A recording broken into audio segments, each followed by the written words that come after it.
Mesdames, Messieurs, bonsoir. Pour ceux qui dormaient, j'imagine que vous êtes réveillés. Je m'appelle Pierre Tessier et au nom de toute l'équipe du REM et du consortium Nouvelle Ère qui est responsable, comme vous savez, des travaux, il me fait plaisir vraiment de vous accueillir à cette soirée d'information. Certains se souviendront que la dernière fois qu'on s'est vu, c'était au mois de janvier, il faisait moins 30 degrés. Les stationnements étaient glacés, mais ce soir, c'est différent. Et ce soir, on vient vous présenter justement les travaux qui ont été réalisés, les travaux qui s'en viennent pour les prochains mois. Alors, avant d'aller plus loin, peut-être, je vous demanderai de mettre vos téléphones cellulaires, s'il vous plaît, en mode silencieux, question de ne pas nuire au bon déroulement de la rencontre. Donc, ce soir, comme je l'ai mentionné brièvement tout à l'heure, on va vous présenter les travaux qui ont été réalisés au cours des derniers mois et ceux à venir dans le secteur. Les présentations seront effectuées en français. Par contre, lors de la période de questions, vous pourrez intervenir dans la langue de votre choix, soit l'anglais ou le français. So the presentation tonight will be in French. And of course, you'll be able to ask your question in the language of your choice. On a prévu une période de questions qui aura lieu tout de suite après les présentations de ce soir. Donc, je vous demanderai, s'il vous plaît, de bien vouloir garder toutes vos questions pour la deuxième partie de la soirée. Évidemment, on souhaite que cette période se déroule de façon correcte, donc de façon respectueuse. Et on souhaite aussi qu'elle se termine vers à peu près 20h30 au plus tard. Mais encore une fois, s'il y a des questions plus tard, on va les prendre jusqu'à temps qu'on aura épuisé l'ensemble des questions ce soir. Mais les gens, nos experts d'ailleurs que vous avez rencontrés depuis 18h ce soir, se feront un plaisir de répondre à vos questions par la suite sur une base individuelle. Je sais qu'il y a des gens, des fois, qui ne sont pas toujours à l'aise à poser des questions devant un auditoire de 500 personnes. On vous comprend. Et c'est pour ça que nos experts vont rester par la suite pour répondre à vos questions sur une base individuelle. J'aimerais maintenant prendre quelques minutes pour vous présenter les gens qui m'accompagnent ce soir, les gens qui sont sur la table devant moi, devant vous. En fait, tout d'abord, on va commencer à ma gauche, donc à votre droite, M. Mario Beausoleil, qui est le directeur... Non, on commence au bas. Alexandre Cloutier, son nom n'est pas écrit assez gros. Alexandre Cloutier, qui est gestionnaire de site Rive-Sud Nouvelle-Ère. Bonsoir, M. Cloutier, merci d'être là. Et ensuite, à ma droite, donc à votre gauche, Mme Virginie Cousineau, directrice Affaires publiques REM. Par la suite, M. Mario Beausoleil, justement, j'avais hâte de le présenter, directeur opération REM. M. Nicolas Tanguay, qui est directeur planification et développement du transport du réseau de transport de Longueuil. Bonsoir, merci d'être là. Et enfin, Mme Fanny Saint-Pierre, chef affaires publiques et communications ARTM. On a aussi parmi nous ce soir des représentants du réseau de transport de Longueuil et d'Exo, d'autres représentants qui sont là, et ils vont être évidemment disponibles pour répondre, comme je le disais tout à l'heure, à vos questions sur une base individuelle. Il y a des élus qui ont tenu à être présents avec nous ce soir, on les remercie. Je ne vais pas les nommer parce que j'ai peur d'en oublier. Il y a des gens qui s'ajoutent à la dernière minute, on ne sait pas trop. Par contre, Mme la mairesse, Mme Doreen Assad, est avec nous ce soir, mairesse de Brossard, et elle souhaitait vous dire un petit mot. Alors, Mme Assad, voulez-vous un micro? Tiens, je vais vous donner le mien. Oh, oui. Merci beaucoup. Je ne prendrai pas trop de votre temps parce que je vois que le sujet vous interpelle. Écoutez, la salle est pleine. Non, mais vraiment, c'est des grandes transformations qu'on voit sur le territoire. Ça avance rapidement. Je sais que vous aviez beaucoup de questions et donc, au nom du conseil municipal, on vous souhaite la bienvenue. Et puis, vous avez l'opportunité de poser vos questions aux intervenants qui sont présents ici ce soir avec nous. Fait qu'on vous remercie. On vous remercie tous. Bonne soirée. Merci, Mme Assad. Donc, écoutez, c'est maintenant le moment de passer aux présentations. Et pour ce faire, j'invite tout d'abord Mme Virginie Cousineau, directrice Affaires publiques du REM, à faire une mise en contexte, en fait, du projet et à rappeler les grandes lignes de ce merveilleux projet. Mme Cousineau. Bonsoir tout le monde. Encore une fois, vous êtes très, très nombreux à nos séances d'information. En fait, c'est notre 3e ou 4e séance d'information à Brossard. On est vraiment content de vous voir aussi nombreux. Ça prouve qu'il y a effectivement, comme Mme la mairesse vient de le souligner, un grand intérêt pour le projet qui va changer votre façon pour le mieux, en fait, de vous déplacer autant sur le territoire de Brossard, mais aussi sur la grande région métropolitaine. Alors, mise en contexte, on va vous parler un peu du REM, des travaux qui ont été réalisés et ceux qui s'en viennent. Rappelez-vous qu'en janvier, j'étais ici et je vous disais qu'en 2019, vous alliez voir littéralement le REM sortir de terre. Eh bien, c'est exactement ce qui s'est passé cette année, qui va continuer à se passer l'année prochaine.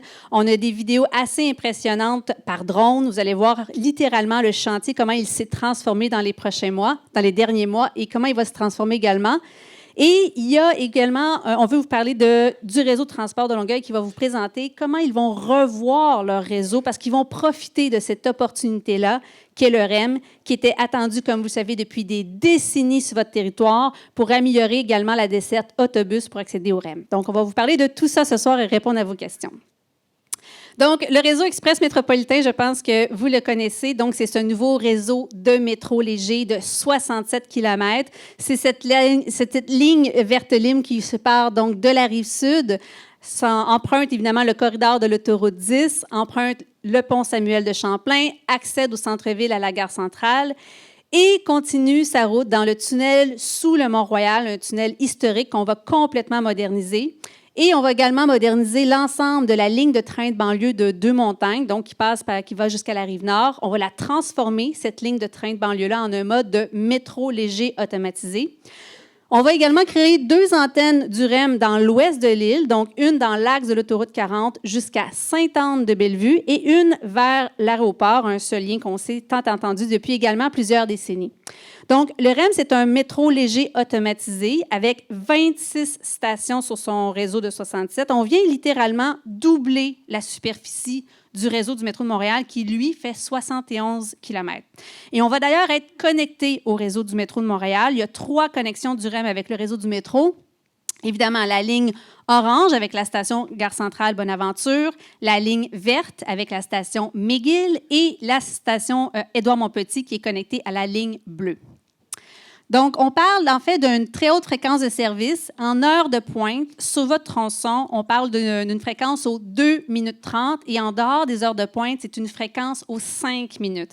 Alors, vous pouvez voir la différence en termes de rapidité, de fluidité et de fréquence de service que vous allez avoir avec ce nouveau réseau de métro de surface.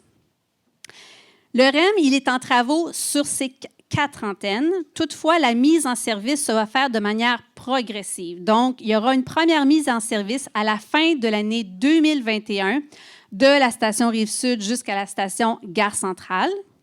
Ensuite, en 2022, on va mettre en service la station du Ruisseau qui se situe juste un peu au nord jusqu'à Gare Centrale. Et par la suite, en 2023, dans l'ordre que je vous présente, on va mettre en service l'antenne Sainte-Anne-de-Bellevue, l'antenne aéroport et l'antenne Deux-Montagnes. Donc, à la fin de l'année 2023, vous allez avoir de tout nouveau réseau-là connecté, donc qui va vous amener partout dans la région métropolitaine, mais également connecté au réseau du métro et aux autres services. Lorsqu'on est venu vous voir en janvier, on vous a plutôt beaucoup parlé de l'architecture des stations. Aujourd'hui, on va vous parler un peu plus de la voiture. Qu'est-ce que le réseau d'Express métropolitain? C'est un réseau de métro. Donc, on voit ici un rendu 3D animé de nos stations. Fait particulier, il y a des portes palières. Donc, ce sont ces portes qui s'ouvrent seulement lorsque le train est en station. Ça, c'est pour un maximum de sécurité et de fiabilité. C'est un mode automatisé, donc il n'y a pas de chauffeur au bout des voitures, ce qui nous permet d'avoir des vues extraordinaires sur la ville. Toutes les voitures sont accessibles pour les personnes à mobilité réduite, mais aussi pour les familles avec poussette. C'est un mode qui est en type BOA, donc vous allez pouvoir circuler à même les voitures, comme on voit présentement dans les voitures Azur. Évidemment, ce sont des voitures qui vont être chauffées l'hiver, climatisées l'été, dotées de Wi-Fi et évidemment, encore là, avec la vue panoramique que nous offrent les embouts, va vous donner toute une expérience, entre autres pour l'entrée de ville à Montréal. Un élément important, puis on a beaucoup parlé lors de la parution des portes ouvertes, l'accès aux stations du REM. C'est quelque chose qui est très important pour nous. Ça garantit en fait le succès du projet, d'autant plus que l'achalandage du REM, c'est le risque que nous gardons. Donc, si les gens ne prennent pas le REM, c'est nous qui allons avoir, dans le fond, des pénalités. En fait, on n'aura pas l'objectif atteint au niveau du projet. Donc, la première chose qu'on a fait dès 2016, c'est de travailler avec l'ensemble des partenaires de la mobilité, dont notamment le RTL, la RTM et aussi la STM, par exemple, à Montréal ou la STL à Laval, pour planifier le maximum de rabattements autobus aux stations du REM. C'est un peu à l'image de ce qu'on voit dans le réseau du métro de Montréal. Le réseau du métro de Montréal, dans le fond, il est alimenté par les autobus qui ont pour bout de ligne une station de métro. Donc, on a dès le départ travaillé étroitement, et c'est un peu ce que M. Tanguay va vous présenter, un peu la démarche qui s'en vient de leur côté, comment on va travailler pour avoir plus de services d'autobus qui vous amènent le plus directement et le plus fréquemment possible à une station de métro. Ça, c'est notre première hypothèse. Bien entendu, il y a une offre de stationnement. Ça fait partie de votre réalité de vie. Pour certaines personnes, prendre la voiture fait partie des choses qui sont inévitables. Alors, présentement, sur le territoire de Brossard, il y a 3200 places de stationnement. Il y aura, à la mise en service du REM, 3200 places de stationnement. On a fait le choix de ne pas rajouter des places de stationnement. Plus on rajoute des stationnements, plus la demande est remplie par ces stationnements-là, plus ça crée de la congestion, de la circulation dans vos rues résidentielles. Bref, c'est un cercle vicieux. Alors, ce qu'on souhaite à faire, c'est vraiment d'amener la majorité des places de stationnement en amont de l'échangeur des autoroutes 10 et 30, donc à la station terminale Rive-Sud, où il y aura une offre plus importante de stationnement, mais je vais y revenir dans quelques instants. Alors, on va y aller station par station. Ici, on a la station à vue d'oiseau, vol d'oiseau de la station terminale Rive-Sud. Donc, la station terminale Rive-Sud, c'est vraiment une station à vocation régionale. Elle est donc un équipement plus majeur. Elle a notamment un terminus d'autobus d'une vingtaine de quais qui vont permettre aux personnes soit de plus au sud ou de l'est ou de l'ouest de l'autoroute 30 d'accéder par autobus à la station. On a un stationnement incitatif de 3000 places de stationnement à la station terminale Rive-Sud. Et on a également, de manière importante, c'est un élément très important, un centre d'entretien et un centre de contrôle. Donc, il y a énormément des opérations du REM, et si vous avez des questions sur ces opérations, mon collègue M. Beausoleil est là pour y répondre, qui vont être pilotées à partir de la station terminale Rive-Sud. Pour accéder à la station terminale Rive-Sud, on aura donc un nouveau viaduc pour les gens qui viennent du sud, à la hauteur de la montée Gobeil, qui va littéralement enjamber l'autoroute 10 pour avoir un accès direct à la station. Et on aura également donc un accès par le boulevard de Rome. Et on a créé, vous allez le voir dans les vidéos, une nouvelle rue également le long de la station pour pouvoir créer des accès. On est conscient que la demande, si notre succès est rempli, il y aura une demande pour le stationnement. On est encore en train d'évaluer par des études de circulation le gabarit d'accès au niveau des accès routiers. C'est en cours. On a fait des études en 2016. On est en train de les revisiter parce qu'avec l'ensemble des élus de la région, on nous a souligné que la croissance démographique de votre région a été plus importante peut-être qu'anticipée. On a aussi des nouveaux équipements, le viaduc du quartier qui va aussi changer la façon dont les gens vont se déplacer. Donc, on va mettre à jour notre étude de circulation pour bien confirmer les hypothèses qu'on a prises pour l'accès à la station terminale Rive-Sud. Ici, vous avez un rendu architectural de la station. Donc, on voit la station terminale avec la portion plus au nord qui se trouve à être le stationnement incitatif. En haut à gauche, le terminus. Et ici, on vous a mis une photo de l'état de la construction de cette station-là. Donc, on voit à quel point c'est littéralement un bâtiment qui a pris vie dans les derniers mois. La station du quartier. La station du quartier, elle est située au centre de l'autoroute 10, donc à la hauteur du projet du 1030 et du projet Solaire Uniquartier. Elle est accessible par des passerelles piétonnes qui sont connectées à ces deux développements-là. Il n'y a pas de stationnement incitatif à la station du quartier. La raison étant évidemment que ce sont des projets, une station qui va être connectée à des projets TOD pour le volet Solaire Uniquartier, donc déjà des projets résidentiels. Et on sait que le volet du 1030 a pour objectif de se servir de l'opportunité du REM pour revoir l'aménagement de son territoire. Donc, on sait qu'ils réfléchissent à comment transformer ce territoire-là. C'est une des raisons pour laquelle, notamment, les passerelles du côté du 1030 sont en train d'être étudiées par le propriétaire du 1030 pour voir comment on va revoir ce secteur-là, sachant qu'il y a un accès qui se fait derrière le cinéma. Alors, sachez qu'effectivement, ils sont très conscients de l'arrivée du REM pour leur propriété, mais comment ils peuvent bonifier, se servir du REM, en fait, pour bonifier leur aménagement. Encore là, on voit une photo de la construction de la station, donc on voit à quel point elle prend forme. Et je tiens à souligner également, parce qu'on nous a posé plusieurs fois la question, il y aura également un accès à la station du quartier par le viaduc du quartier. Enfin, la troisième station sur le territoire de Brossard, c'est la station Panama. Elle est également située au centre de l'autoroute 10. Elle sera accessible par un tunnel sous l'autoroute. En fait, on va utiliser le tunnel pour autobus pour créer un accès piéton des deux côtés de l'autoroute. Donc, il y aura un accès du côté du secteur T et qui va longer l'emprise du MTQ, donc qui ne va pas s'accrocher à la rue Tisserand. On va vraiment longer l'emprise du MTQ pour aboutir dans le secteur de la place Portobello. Et du côté, évidemment, de l'autre côté, on a un stationnement incitatif de 200 places et un important terminus d'autobus d'une trentaine de quais, encore là pour les besoins du RTL notamment. Ici, vous avez un rendu architectural de la station. Donc, on voit bien la station au centre de l'autoroute, l'accès tunnel, le stationnement. Quand on est venu en janvier dernier, plusieurs d'entre vous nous ont souligné « Il me semble que ça ne va pas être très agréable de passer du terminus à la station si ce n'est pas couvert. » Alors, écoutez, on est en train de regarder cette question-là avec les partenaires. Alors, on n'a pas de réponse définitive ce soir à vous donner, mais sachez que c'est étudié et que vos commentaires ont bien été pris en note. Donc, sur ça, je vais passer la parole à M. Cloutier qui va vous présenter les travaux qui ont été faits et ceux à venir.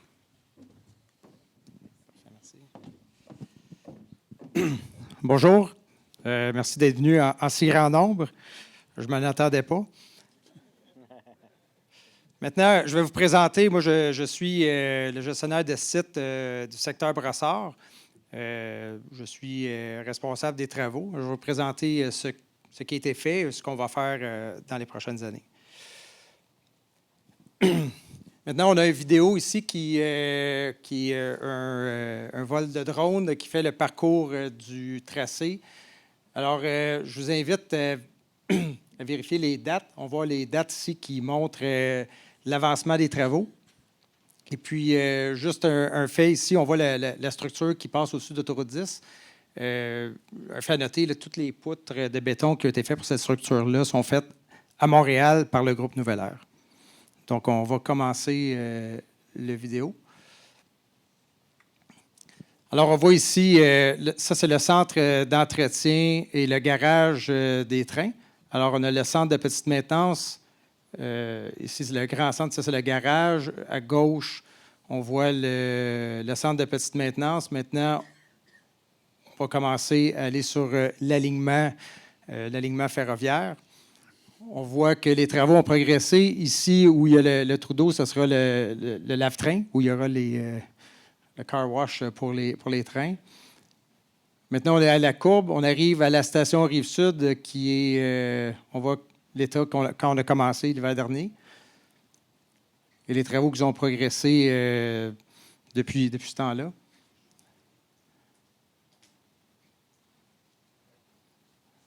Alors maintenant, on est à l'étape, la structure a été érigée au mois de septembre. On est à l'étape on a installé le toit. Et maintenant, ce qu'on s'active à faire jusqu'à Noël, ce serait de fermer le bâtiment le plus possible pour pouvoir continuer les travaux à l'intérieur.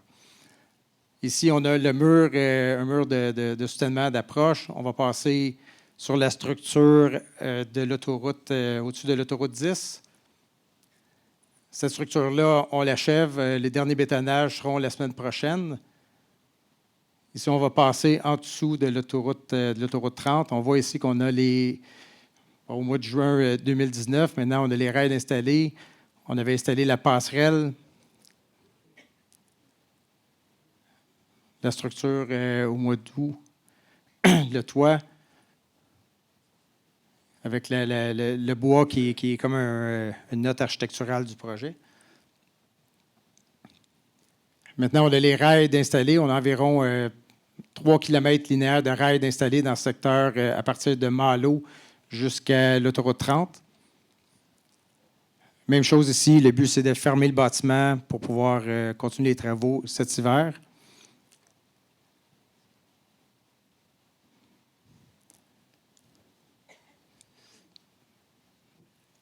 Maintenant, on continue l'alignement jusqu'à...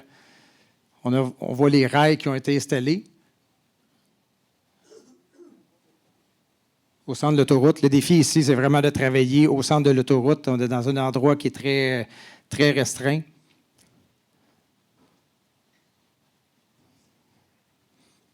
Ici, on a la structure Malo. Oups. Ah, là, je ne peux pas repartir. Je ne sais pas comment la repartir. Il faudrait recommencer la vidéo complète.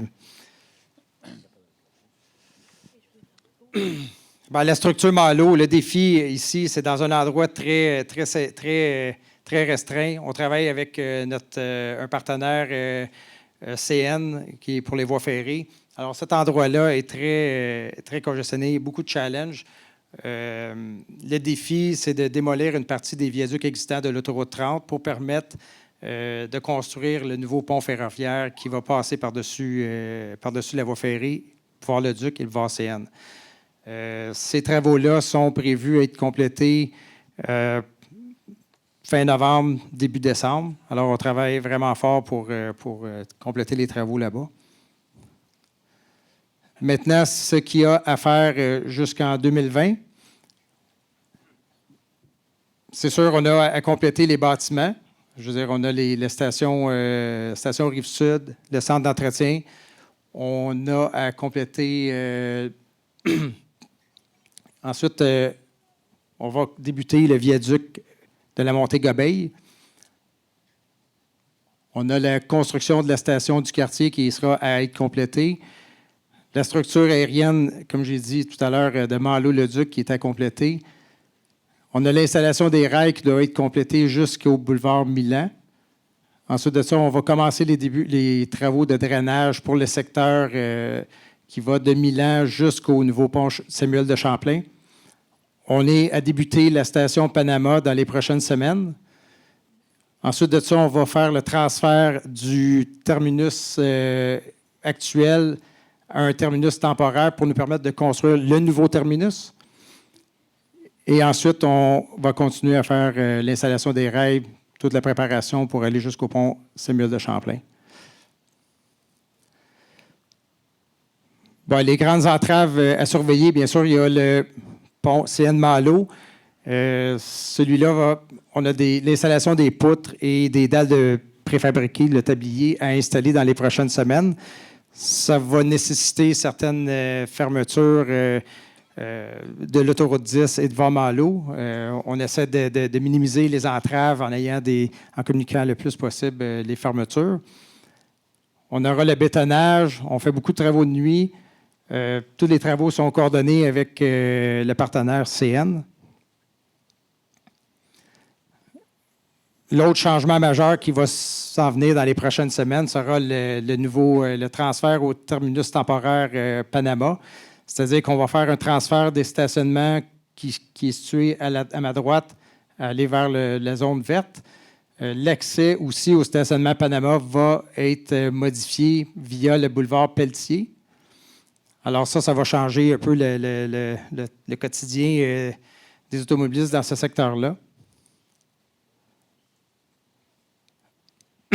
Et ce qu'on va commencer aussi dans le secteur de Panama, ce sera la préparation de l'infrastructure ferroviaire pour le secteur du pont Champlain.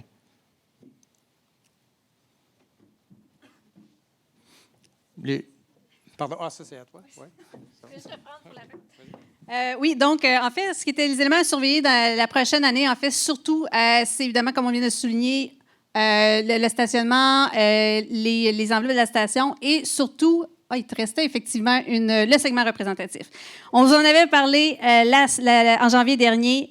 D'ici à la fin de l'année 2020, vous allez littéralement voir les voitures du REM circuler entre la station Rive-Sud et juste avant Panama. Donc, on va littéralement avoir des voitures qui vont rouler, qui vont nous permettre de tester toutes les infrastructures, que ce soit les infrastructures ferroviaires, les infrastructures électriques. On va faire plusieurs mois de tests. Et ces tests-là, ça va nous permettre d'assurer d'avoir la meilleure fiabilité lors de la mise en service du REM, en fait, à la fin 2021. Et un point en terminant, on vous le rappelle, à quel point le REM va changer vos vies en termes de déplacement. On parle de Panama à Gare Centrale d'un temps de parcours de 10 minutes. Et ça, c'est aux 2 minutes 30 en heure de pointe. Imaginez la flexibilité que ça va apporter à vos vies. Édouard-Montpetit, un secteur très prisé, que ce soit pour les universités ou le secteur des hôpitaux. Donc, on parle d'un temps de parcours de 17 minutes. Ça n'a rien à voir avec ce que les étudiants doivent faire aujourd'hui pour s'y rendre. Par exemple, la station Rive-Sud à McGill, on parle d'un temps de parcours de 19 minutes. C'est des temps extrêmement compétitifs, surtout avec la fréquence de service que vous allez avoir. Donc, ceci met un terme à la présentation sur le REM. Je vais laisser maintenant la parole à M. Tanguay pour la portion sur le RTL.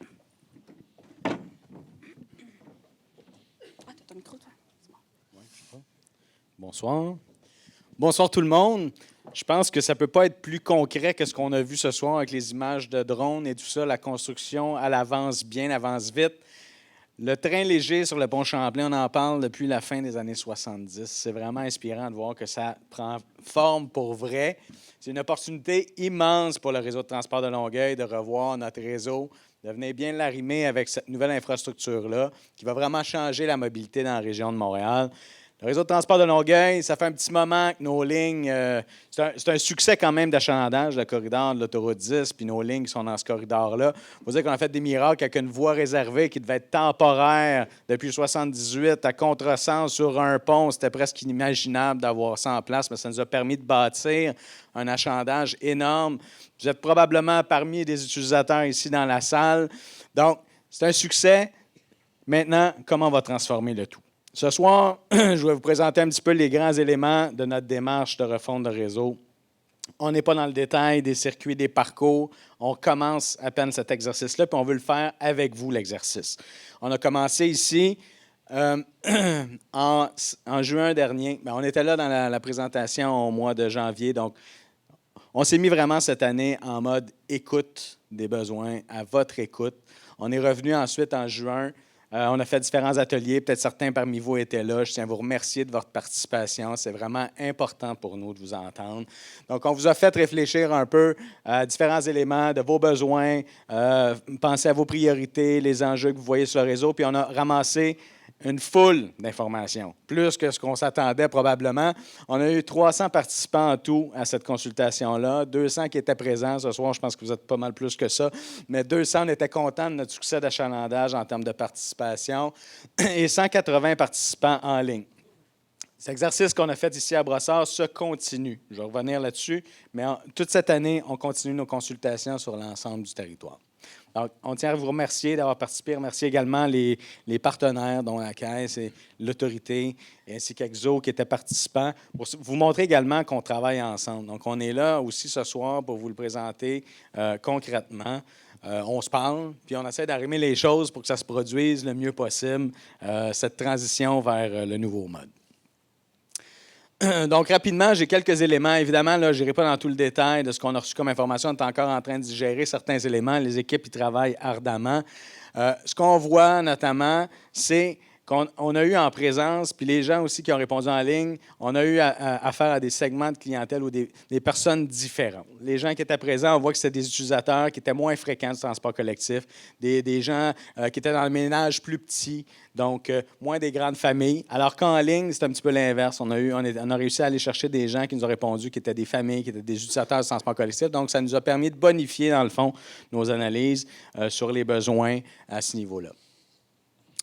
Qu'est-ce que ça donne? Principaux constats, là, puis il y en aurait, mais on s'est concentré sur ces éléments-là. Ce qu'on a retenu, entre autres, de la soirée, les gens nous ont demandé davantage de services, que le service soit plus fréquent, qu'il soit plus de proximité également.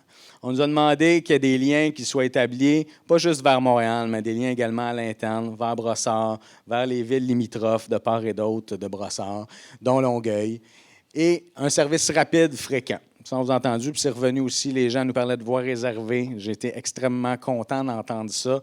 Les voies réservées, des fois, c'est un peu douloureux pour les gens qui utilisent la voiture, mais c'est une belle façon de donner la priorité clairement au transport collectif pour que ça se fasse de façon efficace. Donc, on va travailler avec nos partenaires, avec la Ville, encore une fois, avec l'Autorité, tout le monde, pour que ça puisse se produire. Qu'est-ce qu'on a entendu également? On vous a posé différentes questions sur quelle distance ou quel temps vous auriez été prêt à franchir avant d'accéder à un arrêt ou à un service de transport collectif. Peu importe les façons dont on vous l'a demandé, on a pas mal eu la réponse, c'est qu'il faut que ça prenne moins de 10 minutes de marcher vers un arrêt.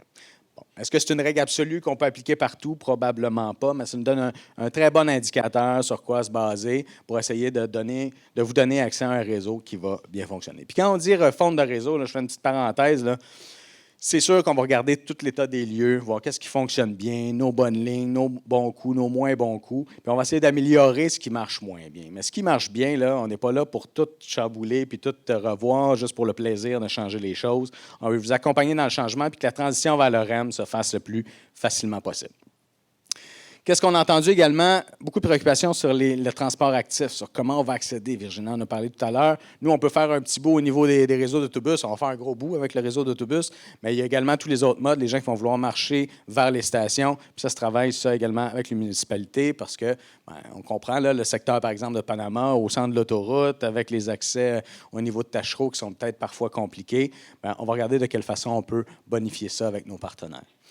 Également, les voies réservées, j'en ai parlé, et du confort. Les gens nous ont demandé également comment on peut s'assurer qu'on n'est pas tassé comme des sardines dans les autobus, puis que ça peut se faire d'une façon peut-être plus conviviale. Quelques éléments, comme je vous ai dit. On vous a entendu également, toute la soirée, on a entendu parler au mois de juin, la tarification. La tarification, on a quelqu'un ici de l'autorité qui est là, qui avait fait une présentation également au mois de juin. Il y a une refonte complète, il faut comprendre, qui est en place pour vous répondre à vos questions un petit peu plus tard. La tarification, on a bien pris note. On le transfère à nos collègues, nos partenaires, qui vont en prendre connaissance. Même chose un peu sur les éléments. Vous avez dit aussi la correspondance, le stationnement. On est préoccupé du stationnement. Je pense qu'on en a parlé ce soir. Vous avez vu un peu qu'est-ce qui s'en vient. Virginie en a reparlé. Mais c'est sûr qu'il va y avoir des transformations, puis on veut vous accompagner, dans le fond, dans ce changement-là. Fait que, assurez-vous, tout ce que vous nous avez dit, soit on en prend compte, ou soit on va le transmettre à nos partenaires pour s'assurer que ce soit pris en compte.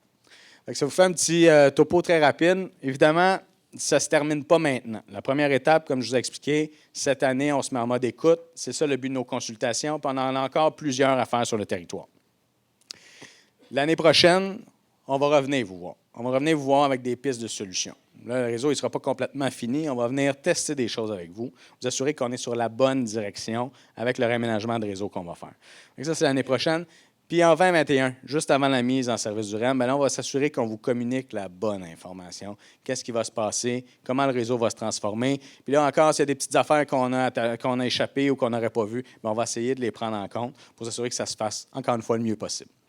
Donc, on va vous revenir officiellement également sur la démarche. On va vous tenir au courant au fur et à mesure. C'est sûr que là, dans un an, revenir ici, vous consulter sur les nouveaux réseaux, ça paraît loin. Nous, les équipes doivent travailler. On va aller chercher toute l'information qu'on a besoin pour le faire, mais on va vous tenir au courant de comment ça avance par différents moyens. Donc ça va se poursuivre. On va faire un bilan également de l'ensemble des consultations. Je l'ai peut-être dit, on le fait à l'échelle de l'agglomération complète, donc l'ensemble des villes sont consultées. Puis si ça vous intéresse, bien voici de quelle façon on va venir nous en parler davantage. On a une consultation demain soir à Boucherville. On en a également dans le Vieux-Longueuil le 6 novembre, le 14 novembre à Saint-Lambert et le 21 novembre également à Saint-Lambert. Puis vous avez notre site web. N'hésitez pas si vous avez des recommandations, des propositions à nous faire. Ça va nous faire plaisir de vous entendre. Bonsoir.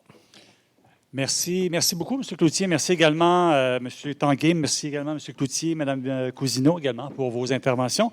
Nous sommes effectivement rendus maintenant à la période des questions. Je vous rappelle qu'on souhaite que cette rencontre se déroule dans le plus grand respect de tous et chacun et qu'aucun écart de langage ne sera toléré ou insulte ne sera toléré pendant cette période de questions. I would like to remind you that this meeting is to be held in a respectful and courteous manner.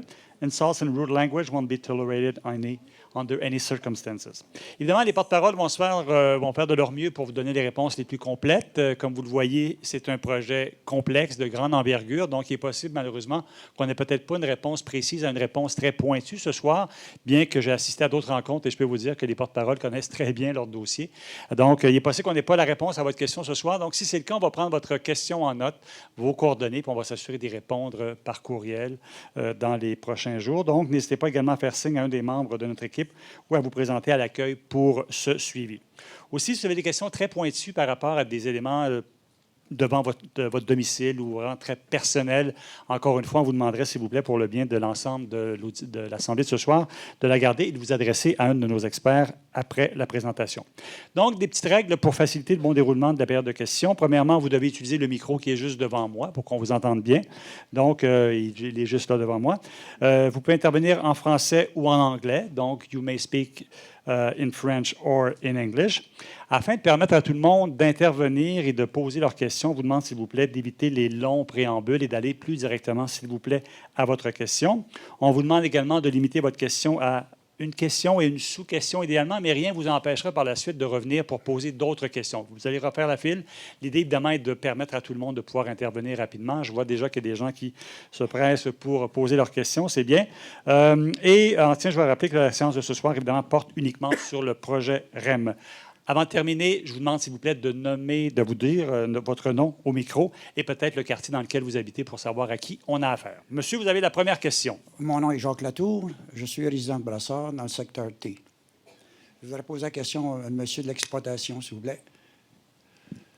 Oui. OK, Oui, je vais vous donner un scénario et vous me direz quelle procédure vous allez procéder pour régler mon scénario. Il y a un train qui arrive sur la voie nord, un déraillement. Quelle procédure vous allez prendre pour protéger la circulation sur la voie sud? Bon, avant tout, les déraillements sur notre réseau, vous parlez vraiment, M. Latour, d'un déraillement de train Oui, qui affecte une autre voie de train. Oui. Donc, les systèmes de sécurité sur les trains sont vraiment sophistiqués. Donc, il y a des détections de déraillement même à bord des trains, chose qui est un peu spéciale dans le cas des voitures qu'on aura en exploitation. Donc, concrètement, lorsque le train déraille, il y a déjà une détection qui se fait pour limiter les dégâts d'un côté. Oui. Donc, il y a un arrêt également du train immédiat qui se fait en freinage d'urgence. Oui, même s'il n'y a pas de conducteur à bord, même si vous n'avez pas un opérateur à bord, vous avez tous les systèmes intelligents qui sont embarqués sur le train. Donc, ça limite. En plus, dans certains cas, il y a même des anti-déraillements, donc un contre-rail à des endroits qui empêche justement le train, même s'il déraille, d'aller se déporter dans l'autre voie. Donc, c'est deux systèmes, un passif, c'est-à-dire le contre-rail, et l'autre un peu plus actif, c'est-à-dire un contrôle intelligent du train qui va arrêter le train. OK, ça, c'est correct. Oui, mais la protection de l'autre train qui s'en vient, sens contraire.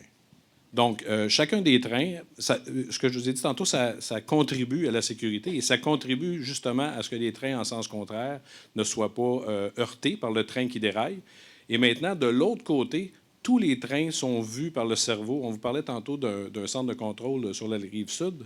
Donc, chacun des trains, que ce soit un train qui est à Deux-Montagnes ou un train qui est à la station rive sud, le centre de contrôle connaît exactement sa position. Donc, dès qu'il y a un train qui est par exemple, qu'il y aurait une situation totalement hypothétique où un train déraillerait, tous les autres trains, le système central communique avec tous les autres trains pour les arrêter immédiatement dans le secteur.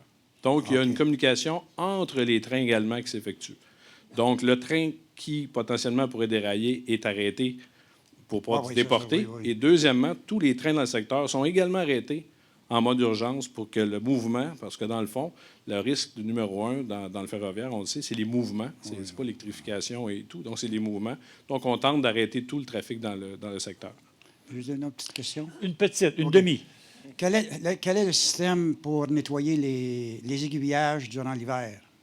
Est-ce que c'est des brûleurs à l'huile ou des souffleurs à l'air chaude, quoi? Chaque aiguillage, c'est des aiguillages qu'on parle, donc chaque aiguillage est équipé d'un réchauffeur qu'on appelle d'appareil de voie.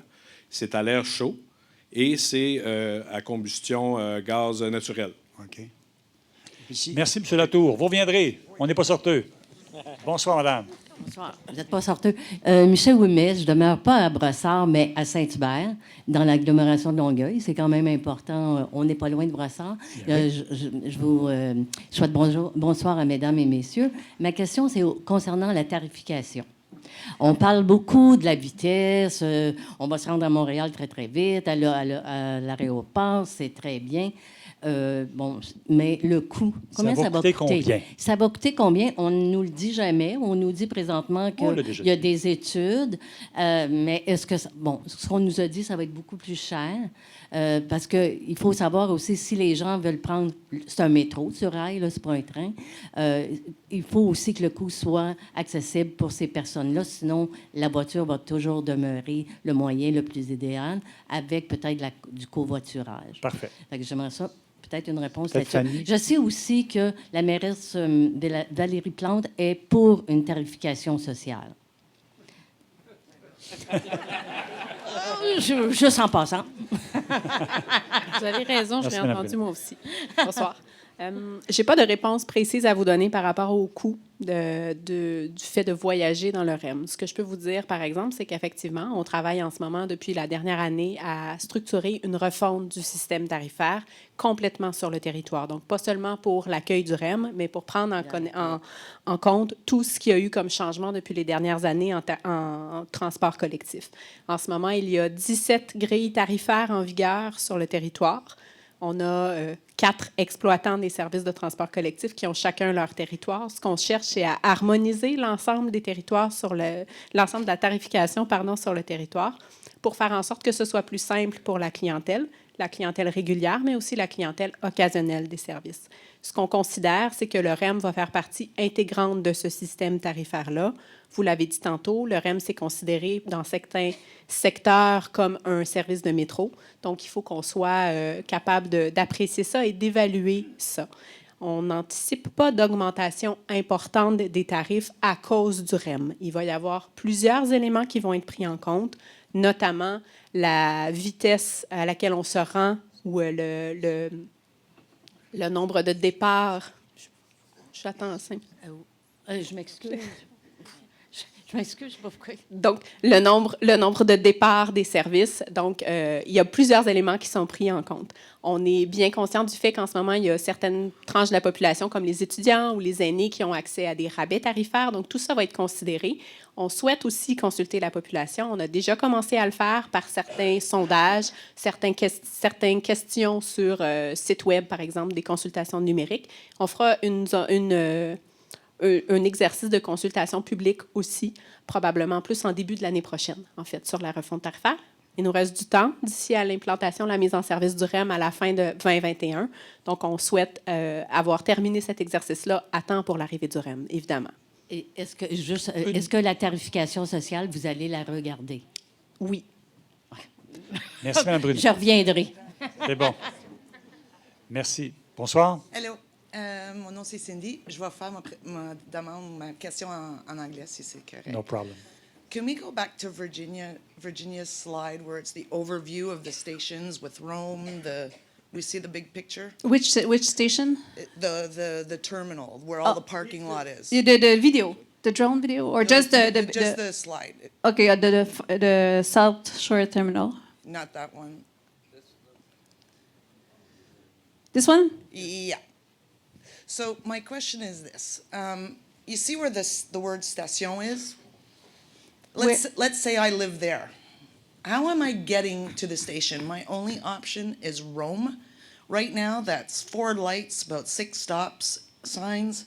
So how am I getting in? And if I live in Candiac, my only exit is Rome. And I don't know if you've seen it right now, but it's a nightmare. So that's only 1 lane from Candiac on the 30 to come into the station. You have Rome. And you only have 1 lane. Like, that's just insane, in my personal opinion. It should be 6. And we all need to get into the station.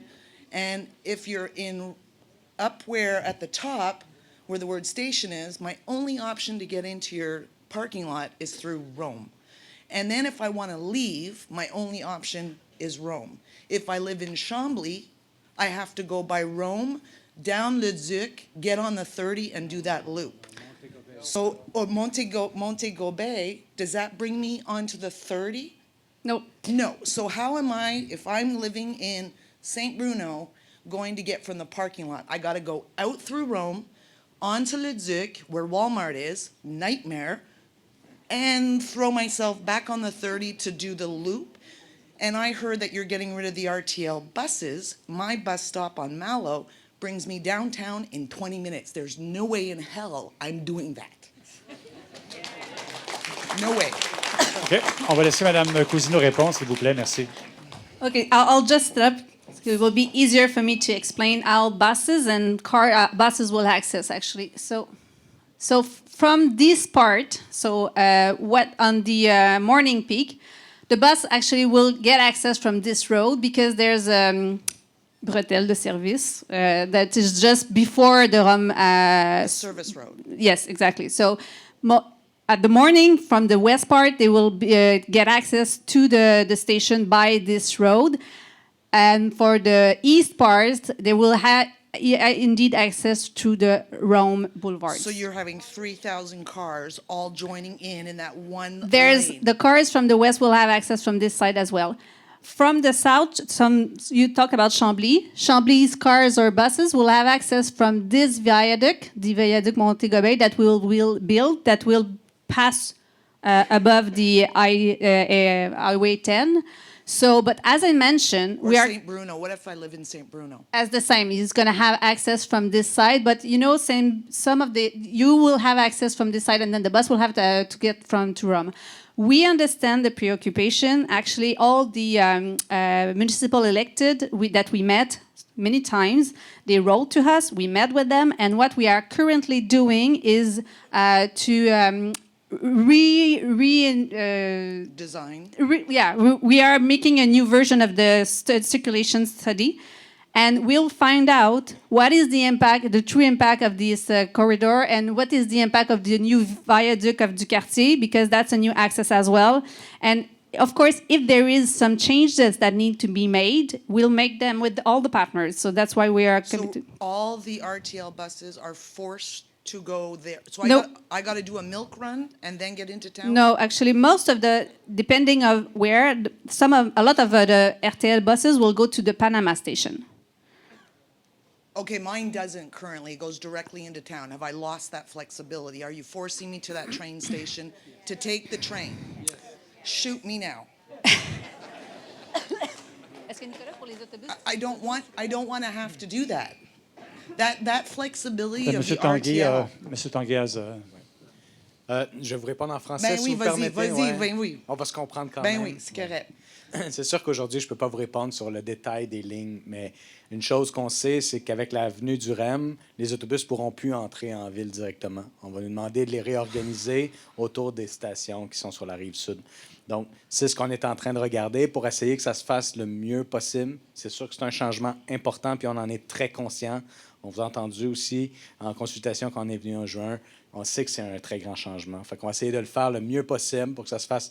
Puis je comprends, il y a des gens que ça va être difficile. Ça va être un autobus, ça va être ensuite une correspondance, embarquer dans le REM. C'est sûr qu'aujourd'hui, vous avez le service à la maison, directement en centre-ville. Donc, il y a des changements qu'il va falloir apporter, mais on va essayer de le faire pour que le service soit le plus intéressant possible pour vous, de notre côté, pour que ça se fasse facilement. Puis vous allez bénéficier d'une offre de service sur le REM qui va être beaucoup plus importante.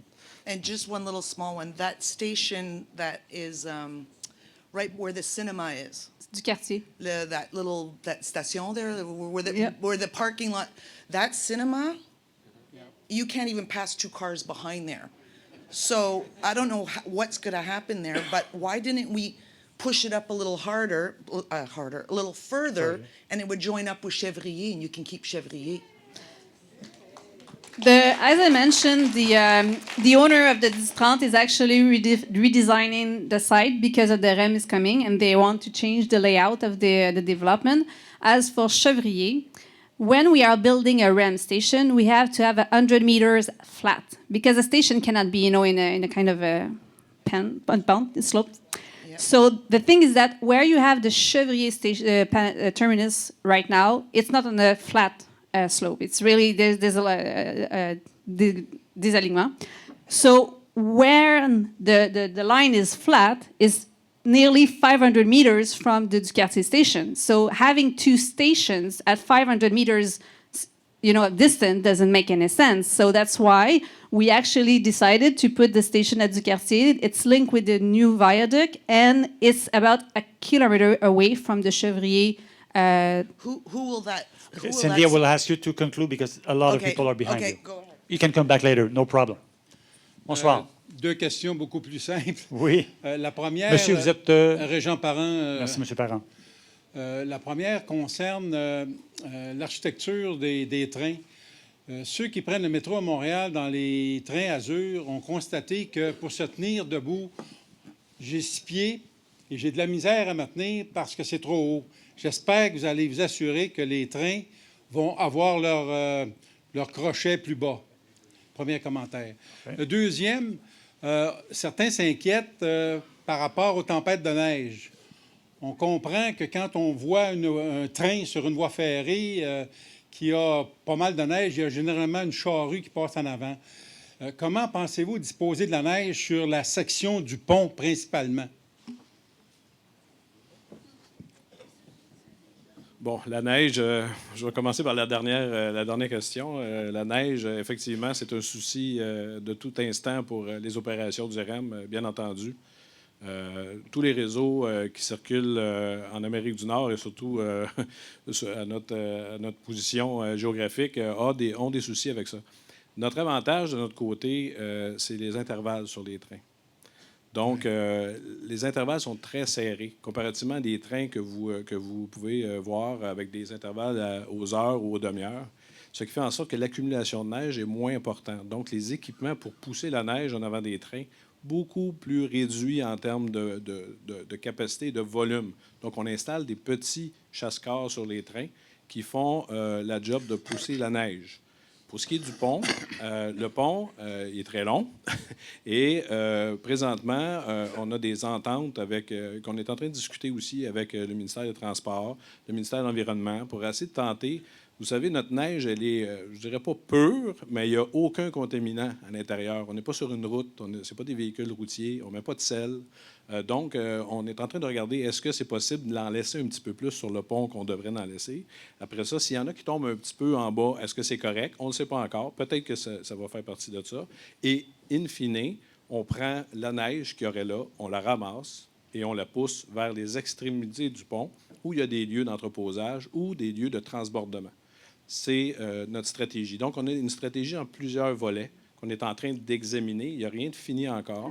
On parlait tantôt d'un segment représentatif. C'est un des éléments qu'on veut vérifier lors de nos essais. Comment est-ce qu'on porte notre train avec la neige? Chose que souvent, d'autres réseaux n'ont pas eu la chance de faire. Dans notre cas, on a voulu inciter nos entrepreneurs à nous créer cette zone-là pour être capable de déverminer cette question de cohabitation avec notre climat, finalement.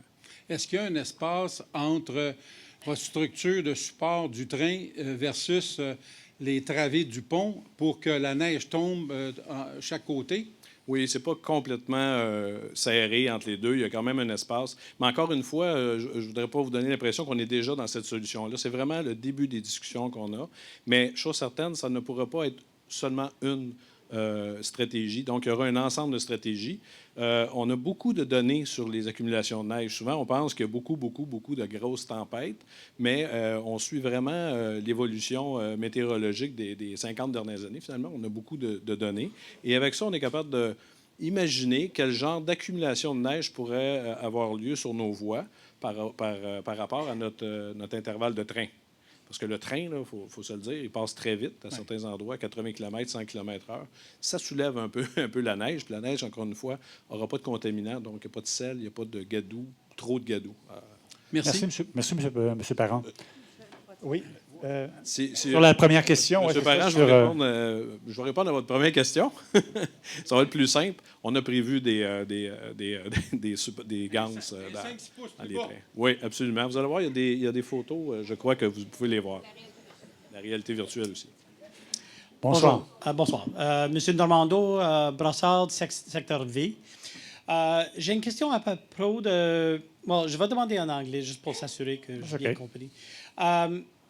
Right now, with an RTL bus pass, we can access Bonaventure for the same one price. Now, I'm not asking for that price, but I'm asking that has there been at least some thought in that people who have a South Shore only pass will be able to board anywhere on the South Shore of the REM and get to Bonaventure, and then when they get on Bonaventure, going back south, the system is smart enough to say, oh, you're a South Shore pass, you're allowed to board, but you wouldn't be able to board to go in any other direction because your pass doesn't allow it.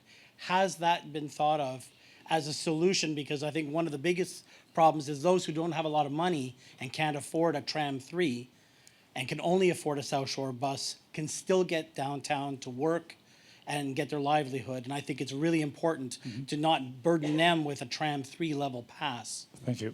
Madame Saint-Pierre? Oui, merci. Si vous permettez, je vais répondre en français. Absolument, pas de problème. Plusieurs scénarios de tarification sont à l'étude présentement. Comme je le disais tantôt, on inclut le REM dans la réflexion qu'on fait. Ce n'est pas pour le REM qu'on fait cette réflexion-là, mais c'est une des variables avec lesquelles on travaille en ce moment. Ouais. Les scénarios qu'on travaille, certains d'entre eux, on divise le territoire en fait en 3 ou 4 zones. Et on réfléchit à un déplacement au sein d'une seule zone. Qu'est-ce que ça peut avoir comme impact pour la tarification? Et est-ce que ça peut être intéressant pour une certaine portion de la clientèle qui a des déplacements qui sont peut-être moins restreints ou qui ne traversent pas un territoire qui est aussi grand. Donc ça fait partie de la réflexion qu'on mène en ce moment. Je ne peux pas vous dire si ça va être le cas, comment ça va se terminer, cette réflexion-là, mais oui, effectivement, on est conscient du fait qu'il y a certaines personnes qui ont des transports ou des déplacements qui sont dans une seule zone ou dans une seule portion du territoire. Donc oui, ça, on travaille avec cette variable-là. OK. Parce que je pense que cette situation sur la Rive-Sud, c'est pas mal unique à Montréal, je pense. Je ne sais pas si quelqu'un sache, mais... À Laval, c'est un peu la même situation aussi. En ce moment, il y a des titres de transport qu'on appelle des titres locaux. Donc, pour prendre, par exemple, l'autobus sur le territoire de Longueuil, du RTL, on peut se rendre à Montréal avec ce titre-là, okay. Mais on ne peut pas, par exemple, revenir par le métro. C'est ça. C'est seulement pour l'autobus du réseau de transport de Longueuil qui, ça donne à m'amener vers le centre-ville. Donc, c'est la même chose à Laval. On peut utiliser des titres de transport locaux à Laval pour se rendre jusqu'à Lille, mais on ne peut pas revenir par métro vers Laval. Okay. Donc, il y a aussi cette réalité-là, elle est aussi prise en considération dans le travail qu'on fait. OK, merci bien. Merci, M. Normando. Bonsoir, monsieur.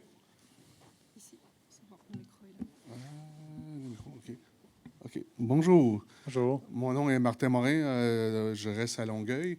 Et aussi, je suis directeur de l'Association des usagers du transport adapté de Longueuil. Ma préoccupation, c'est l'accessibilité universelle. Dans un premier temps, je désirais savoir s'il était prévu d'avoir un débarcadère pour les transports adaptés accessibles et près du REM aussi. Dans un deuxième temps, je désirais savoir, je sais qu'on avait parlé de l'accessibilité du REM, mais en quoi consiste l'accessibilité du REM? Est-ce que les gens vont pouvoir, mettons, avoir accès avec leur quadriporteur dans le REM? Est-ce qu'il va y avoir est-ce qu'il va y avoir des couleurs contrastantes dans le REM? Aussi, ceux et celles qui, mettons, qui ont des personnes non-voyantes qui désirent aller au REM, est-ce qu'ils vont avoir de l'assistance? Ceux qui sont seuls. Donc, c'est plusieurs préoccupations, là. Parfait. Oui, Mme Cousineau. Oui, donc je peux y aller avec un premier niveau de réponse et mon collègue, M. Beausoleil, pourra compléter puisqu'il est un expert. En fait, je peux vous assurer que l'ensemble du REM a été pensé pour répondre aux meilleurs standards en termes d'accessibilité. Nous avons, dès 2016, consulté plusieurs groupes d'usagers en accessibilité qu'on a présenté nos grandes lignes directrices. Ils nous ont fait des recommandations et probablement 99% de ces recommandations-là ont été intégrées dans nos devis lorsqu'on est parti en appel d'offres. On a aussi consulté les groupes, justement, lorsqu'on a designé les voitures. Et il y a eu des tests physiques avec plusieurs groupes et des personnes à mobilité réduite, notamment, ou avec d'autres, comme vous parlez, des personnes non-voyantes, donc d'autres déficiences. Et on a adapté des éléments dans les voitures, justement, pour s'assurer qu'elles répondent, dans le fond, aux besoins du plus grand nombre. La question des chaises roulantes, absolument. Je ne sais pas si tu veux être plus spécifique là-dessus, Mario, sur les autres composantes. Oui, absolument. Au niveau, vous parliez tantôt, au niveau des facilités d'accès à notre réseau, on a des ascenseurs à chaque station. Okay. On a également la notion de parcours sans obstacle, c'est-à-dire que de la rue jusqu'au train, et à l'intérieur du train, il y a une vérification qui est faite tout le long pour pas qu'il y ait d'obstacles, justement, et une accessibilité aussi aux triporteurs, quadriporteurs et aux fauteuils roulants. On a les sons pour les fermetures de portes. On a également des lumières pour indiquer que les portes fermeront. Ensuite, on a également des équipements de communication. Pour nous, on croit beaucoup à la communication puisque c'est quand même un réseau où il n'y a pas d'opérateur. Mm-hmm. Mais par contre, il y a quand même du personnel en station. Donc, quand vous parliez tantôt, est-ce qu'il y a une assistance? Nous, le principe de base, c'est qu'on veut faire des stations et des trains qui sont accessibles d'une façon autonome. Donc, mais par contre, si jamais il y a des besoins spécifiques, on a un service à clientèle également qui est dans le REM. Donc, vous pourriez signifier un besoin spécifique pour un déplacement que vous avez à faire et on aura du service à clientèle qui pourra vous aider. Est-ce que le service à clientèle va être formé à comment rendre un service de qualité? Encore une fois, c'est dans les principes. OK. C'est dans les principes d'accessibilité universelle. Donc, ça va de soi. OK. Toute notre clientèle, peu importe leur habileté, peu importe s'ils ont des enjeux de mobilité, seront pris en considération, bien entendu, dans les modes de fonctionnement et aussi dans les approches clients qu'on aura. OK. Ma dernière question, est-ce qu'il est prévu aussi un débarcadère accessible pour les minibus, les taxis pour les transports adaptés? Absolument. Chaque station a un aire adapté pour le transport adapté. OK. Bien, merci beaucoup. Merci Passez à vous, une M. bonne Morin. soirée. Bonne soirée à vous.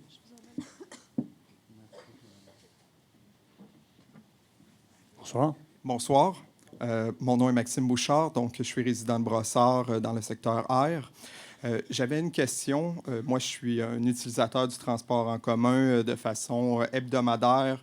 Matin, soir, je traverse le pont Samuel de Champlain. Donc, ma question serait probablement pour M. Tanguay. Je voulais savoir le choix de substituer le transport en commun de l'autobus vers le REM pour rentrer à Montréal et revenir. Quelles sont les motivations de ce choix-là? Pourquoi ne pas avoir conservé les autobus alors qu'on sait que le pont Samuel de Champlain est plus large et plus grand? On aurait de la possibilité d'avoir des autobus sur des voies réservées et bonifier l'offre de transport en commun pour aller au centre-ville de Montréal et y revenir. Bonsoir, monsieur. Merci pour la question. Je crois que je vais la laisser, par contre, au promoteur du projet, qui est la Caisse des dépôts et le CDPQI. Donc, merci pour votre question. En fait, je comprends qu'il y a plusieurs personnes ici qui aiment le service d'autobus avec lequel vous voyagez tout matin et soir. Ce service d'autobus-là, il est arrivé à saturation, surtout pour les infrastructures d'accueil au centre-ville. Le terminus centre-ville, il est saturé. Les autobus se stationnent maintenant sur rue. Ça crée des congestions au centre-ville de Montréal. Les temps de parcours ne sont pas nécessairement garantis et on anticipe. Ça fait déjà 20 ans que ce projet-là de conversion du corridor d'autobus en un mode plus structurant est étudié parce qu'on anticipe que ce n'est pas un mode qui va permettre d'assurer le développement efficace du transport collectif dans les dizaines et dizaines de prochaines années. Donc, la transformation d'un corridor saturé par autobus dans un corridor de métro léger, ça fait partie même de la vision qu'on nous a demandé de regarder, nous, à CDPQ Infra, par le gouvernement du Québec. Cette vision-là, elle était portée par tous les partenaires de la mobilité de la Rive-Sud, à l'époque, l'Agence métropolitaine de transport. Ça fait aussi partie de la planification 1992 du RTL de dire il faut opérer autrement ce corridor-là. Il est très stratégique, ce corridor-là, mais il est à saturation en un mode autobus. Alors, on va littéralement quadrupler votre offre de service. Ça demande un changement en termes d'habitude, mais ce qu'on peut vous garantir, c'est que malgré le fait que cette perception qu'il y aura une correspondance, au final, les temps de parcours pour la grande majorité des usagers vont être améliorés et surtout la fréquence de service et la flexibilité. Vous allez avoir plus d'options de déplacement à toute heure du jour et de la nuit, parce que ça ferme à 1 heure du matin, que vous l'avez présentement. Donc, je vous dirais, c'est une vision qui remonte à des dizaines d'années.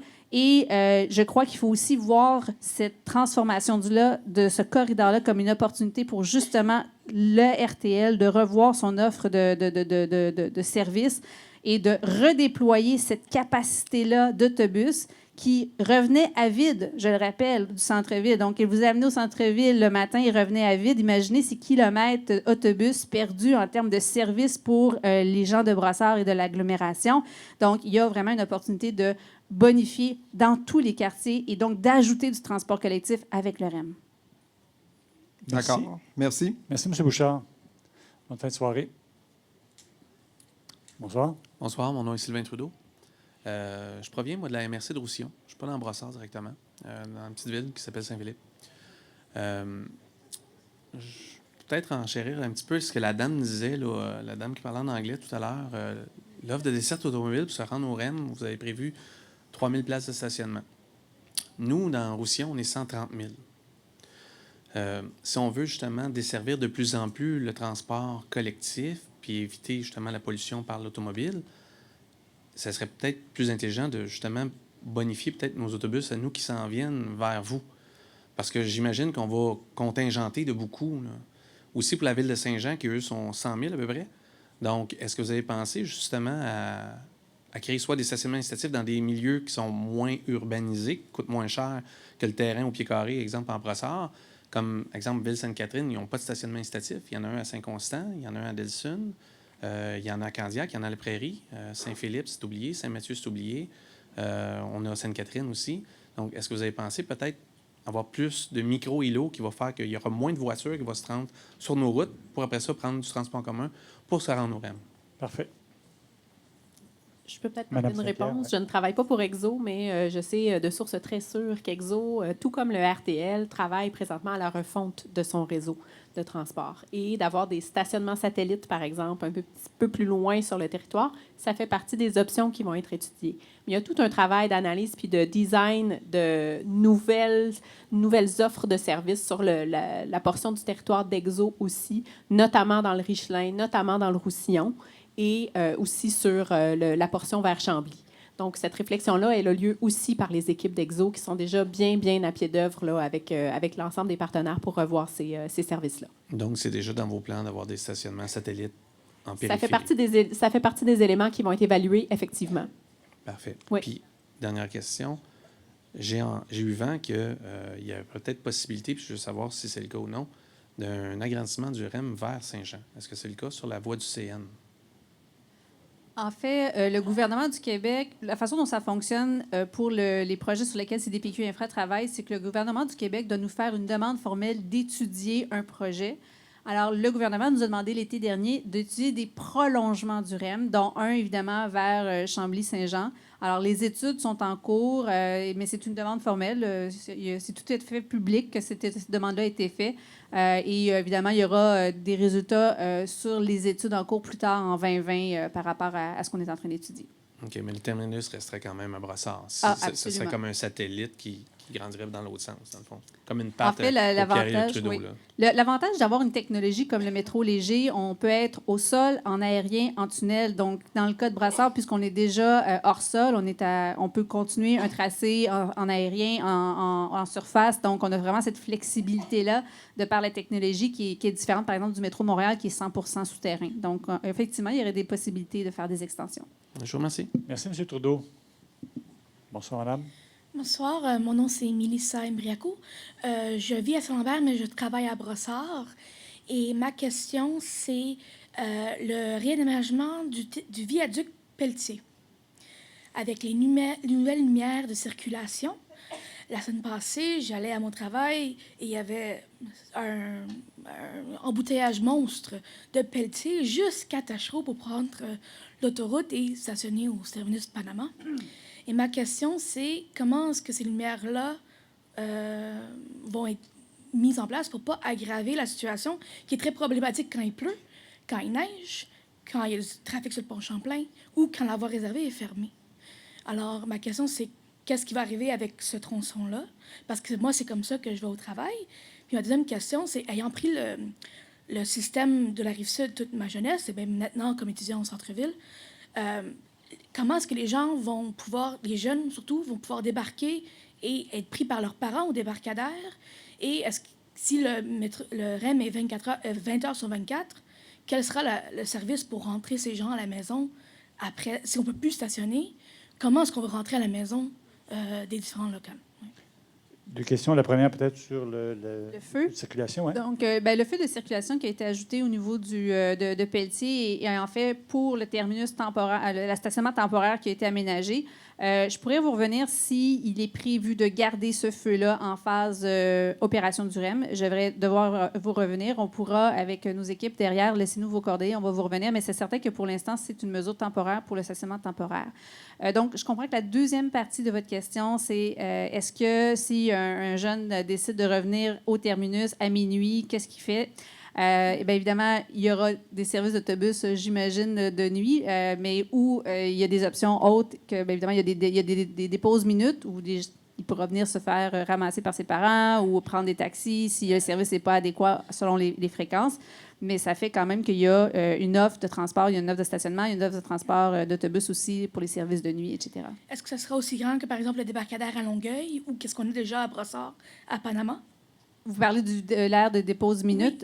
On a quand même un aire de dépose minute assez important. Je n'ai pas le nombre exact avec moi, là, mais je pourrais vous revenir également. Là, ça peut être une quinzaine de places d'habitude là, dans cette ampleur-là. Donc, ça va vous laisser le temps d'attendre votre jeune le temps qu'il revienne. Assurez-vous de donner vos coordonnées à l'entrée, puis on va s'assurer de communiquer avec vous pour vous donner les compléments d'information. Merci. Merci beaucoup, Mélissa. Bonsoir. Bonsoir, Nick Sabelli, secteur Est de Brossard. Juste une petite question confirmée. La station du quartier, j'ai bien compris tantôt, il va y avoir des accès à partir du quartier 1030, du Solar et le nouveau viaduc qui est en train d'être construit. Absolument. Oui, vous avez raison. Et 3 accès. sur le viaduc, est-ce qu'il va y avoir des arrêts d'autobus, quelque chose comme ça, qui vont débarquer les gens pour accéder à la station à partir de là? Non, il n'est pas prévu qu'il y ait d'accès d'arrêt d'autobus puisqu'on est sur un viaduc. C'est plutôt dangereux de faire des arrêts il n'y a pas de voie, en fait, d'accotement pour laisser que les gens aient un dépose minute ou un arrêt d'autobus. Alors, ce qui est, en fait, qui est regardé, c'est évidemment d'avoir des arrêts soit ici ou du côté du Denis Solar et si les gens veulent accéder par le viaduc du quartier. Sinon, il y a la passerelle ici du côté. Comme je le mentionnais, ça c'est en cours de révision. Et du côté du Solar, il y a la passerelle sera connectée à un bâtiment de nature mixte, commerciale, etc. Donc, de ce côté-là aussi, il y aura des accès, mais les autobus, ça sera via des viaducs en bas des bretelles. Parfait, merci. Merci pour votre question. Rebonsoir. Rebonsoir, mais c'est pour un ami, excuse. 2 questions importantes. Dans le cas qu'un train, c'est entre 2 stations et il y a un arrêt pour n'importe quelle raison, si jamais il y a besoin d'une évacuation, comment ça va passer pour ça? Mon deuxième question, c'est en cas de sécurité pour des dames qui arrivent à Rive-Sud ou à Panama tard la nuit et que je vois qu'il y a pas mal une grande distance entre le terminal et peut-être si tu es arrivé à stationnement à midi, c'est pas mal loin. C'est le plus loin possible. Est-ce qu'il y a des choses pour sécurité dans le stationnement? C'est mes 2 questions.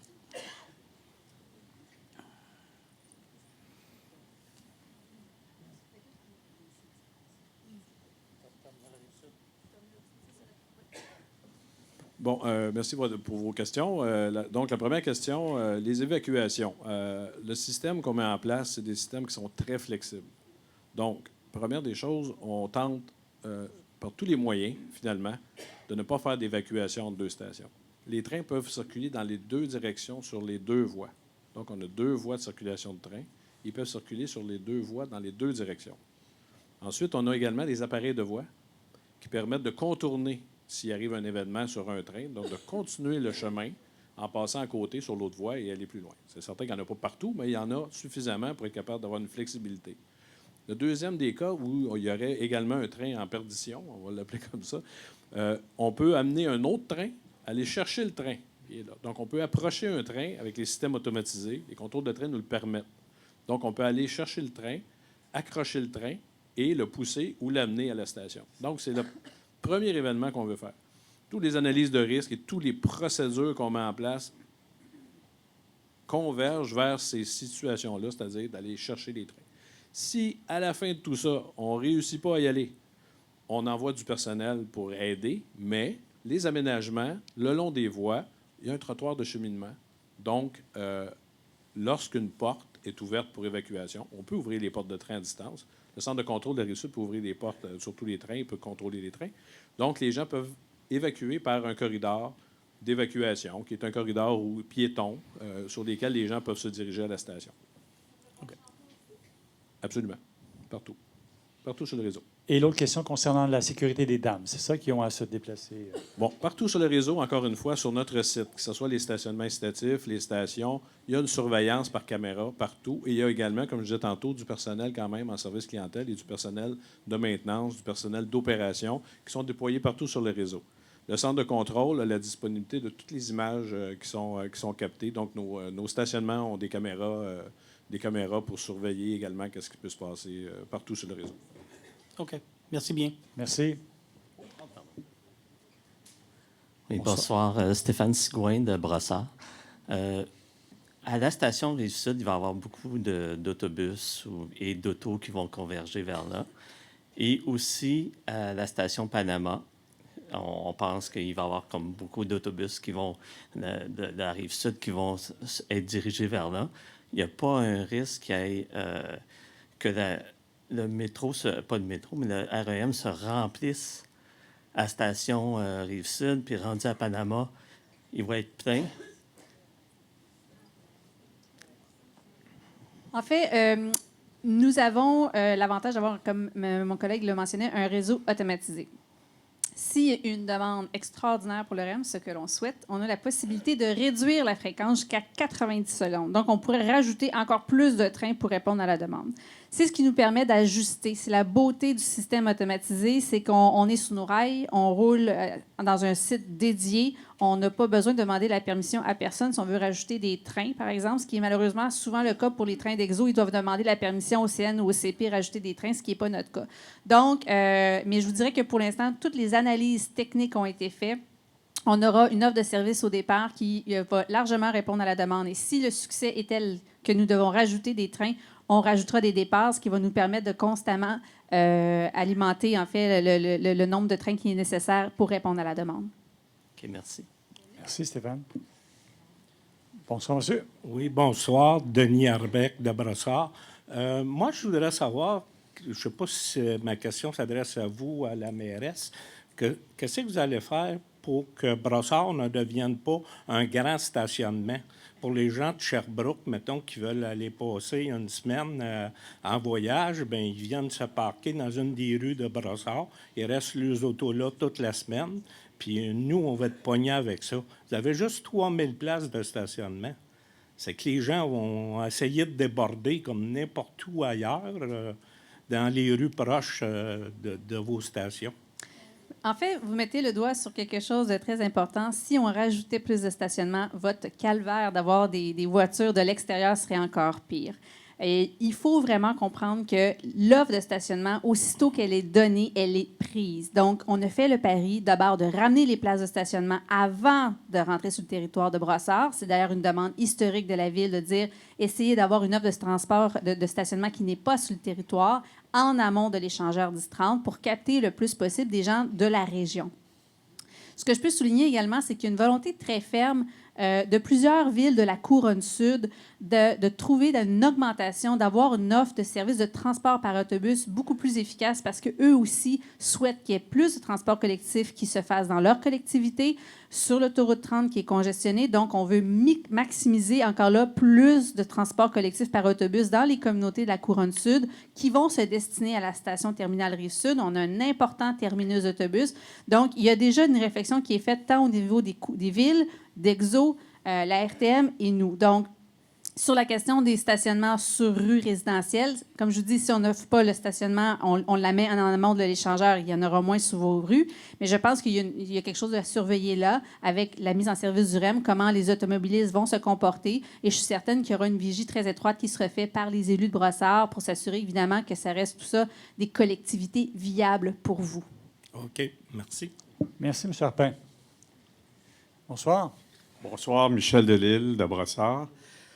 Pour ce qui est de la station de Panama, les 200 places incitatifs, est-ce que ça inclut le stationnement du low-bloc qui est fermé ou c'est à part du low-bloc qui est fermé? En fait, les 200 places de stationnement dont on discute, c'est vraiment l'espace qui est ici. Ça, c'est notre propriété avec notre terminus qui est ici.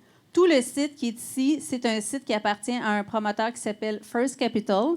Je comprends en fait qu'il veut complètement redéfinir le site, sa vocation, rajouter du résidentiel.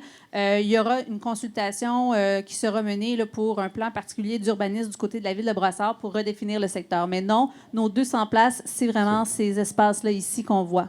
Parfait. Deuxième question, pour ce qui est des vélos. Avec le REM, comment ça pourrait fonctionner? Ou... Dans le REM? Oui. Dans le REM? Est-ce que ça va être possible? Oui, ça va être possible d'avoir son vélo dans le REM. On va en fait appliquer un peu la même méthode, la façon de faire de la STM, c'est-à-dire en général pas aux heures de pointe en direction de la pointe. C'est un peu la façon dont tous les opérateurs fonctionnent pour des raisons de maximiser la fluidité et la rapidité aussi des usagers. Parfait, merci. Merci, M. Delisle. Bonsoir. Oui, bonsoir. Mon nom, c'est Gilles Robitaille. Je suis de Saint-Jean-sur-Richelieu. Juste pour faire de peine à M. Harpin, mais je stationne à Chevrier depuis son ouverture. Je ne suis pas un touriste. Ma question, c'est concernant les annonces qui ont eu lieu il y a quelques semaines concernant l'avancement des travaux qui pourraient être retardés. C'est des documents qui ont été obtenus de Nouvelle Ère, ils sont empêchés de travailler sur le pont Saint-Denis de Champlain. Qu'en est-il de ces nouvelles-là? Est-ce qu'elles sont... En fait, nous, on a été très clairs dans notre... même, on a eu un état d'avancement de l'ensemble des travaux avec les médias la semaine dernière. Le projet, au niveau de la construction, on est en avance. Les travaux sur le pont Samuel de Champlain débuteront en novembre. Il y a déjà des interventions qui se font dès la semaine prochaine. Donc, au niveau de l'échéancier, je peux vous assurer que tous les efforts sont mis et on est plus que confiant qu'on va respecter nos échéanciers et c'est ce qu'on a dit et ce qu'on répète. Merci beaucoup. Bienvenue. Merci. Bonsoir, madame. Hi, my name is Ellie Rousakis, and I live in Brossard. I just have a question. Right now, the bus that takes me to Montreal is free, and the metro is subsidized. I go to the hospital often. So how is the REM going to help me? I understand that you're taking a free bus. It's free for 65 and over. At the RTL, is the RTL... Yeah. C'est la réponse pour le RTM, pour l'intégration de la tarification sociale? Oui, ben en fait, comme je vous ai répondu tantôt quand vous êtes passé à la table, ce qu'on fait dans toute la réflexion sur la refonte tarifaire, c'est de prendre en compte les rabais que certaines tranches de la population ont, notamment ceux des étudiants, ceux des personnes aînées, et de considérer ça dans cette démarche-là, c'est ce qu'on fera. Donc, pour l'instant, ce n'est pas possible pour moi d'aller plus dans le détail parce qu'on n'a pas terminé cette réflexion-là. On n'a pas mené les consultations publiques non plus, mais c'est ce que je peux vous dire. J'avais répondu à une de vos concitoyennes aussi concernant la tarification sociale. Donc, c'est aussi des éléments qu'on veut regarder, la tarification sociale des services de transport collectif. Also, the parking, is it just limited to the Brossard people or is it for anybody? The REM, en fait, the REM is a public transit service, so everybody can access it. That's the principle of it being public. What we actually, everybody will be able to get access to the station, either by bus, by car, by bikes, by car sharing. So that's the idea. Can we have a multiple level parking? We are not currently studying this option, maybe in the upcoming future, but right now what we're building is the at-grade parking. Thank you, Mme Rousakis. Bonsoir, monsieur. Bonsoir, Michel Nainville, secteur N de Brossard. J'ai des petites questions bien terre à terre. À l'ouverture, à 6 h le matin ou à 5 h le matin, est-ce que c'est un genre de départ shotgun, comme au golf, où il y a un rame à toutes les stations puis ça part en même temps, ou c'est un départ télescopique?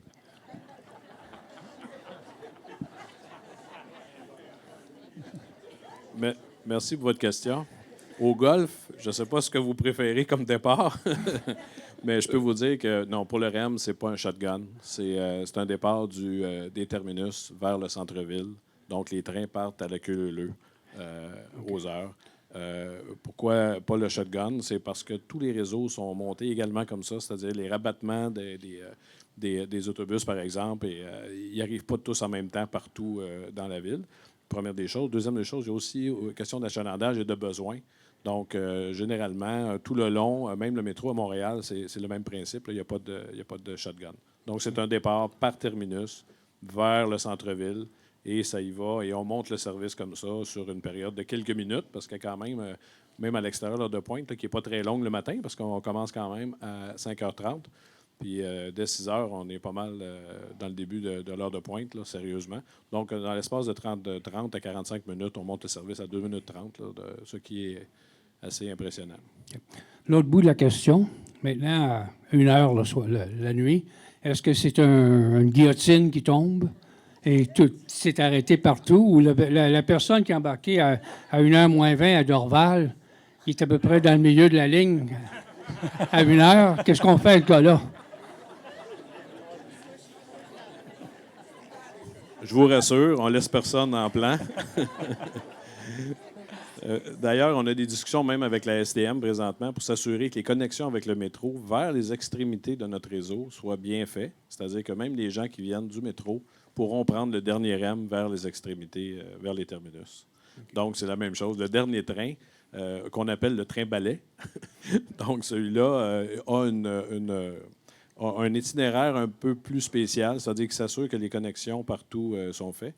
Et aussi, les horaires, il ne faut pas s'inquiéter, tous les horaires sont très transparents. Là. Vous allez avoir les horaires de tous les trains, toutes les journées de la semaine, de l'année, les journées de fête et tout et tout. Donc ça sera disponible également pour, bien sûr, vous puissiez planifier vos déplacements avec le REM. Okay. Le dernier point, le stationnement de 200 places à Panama. Moi, je peux vous garantir que si le REM ouvre à 5h30, à 5h20, il va être plein pour la journée. Merci, M. Mainville, et bon golf. Bonsoir, madame. Bonsoir, Audrey Gauthier, j'habite dans les C à Brossard.